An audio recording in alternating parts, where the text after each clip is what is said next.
Moskvada ish bor.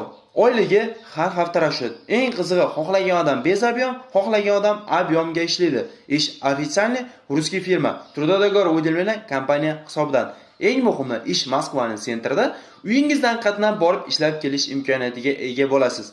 Har hafta oylikni shaxlatib sanab olasiz. Demak, bizga hozir kunda Metro Peromayskiya, Metro Izmaylovskiyada vakansiyalar ochilgan. 20 tacha odam kerak. Ham erkaklar, ham ayollar. Vakansiya ikkita. Ham gruzchik kerak, ham kompletorshik, zborshik zakaz kerak. Gruzchik faqat erkaklar 18 dan 50 yoshgacha, mana bu zborshik zakaz keladigan bo'lsak, ular 18 dan 45 yoshgacha erkak ayollarni ishga qabul qiladi. Moskva patent bo'lishi shart. Bu ish faqat Rossiyada yurgan Moskva patenti bor aka-opa singillarimizga. O'zbekistondan telefon qilib o'tirmanglar, bez dokumentlar ham telefon qilmanglar. Bu ish aytib o'tgandek faqat ofitsialniy, shuning uchun Moskva dokumenti bor, qo'lida dokumenti bor, rus tilidan xabari bor insonlar uchun. Demak, gruzchiklar bezabyom smenasini ekrandagi nomerga telefon qilsanglar, sizlarga to'liq tushuntirishadi, ish soatlarigacha, oyliklargacha aytib berishadi.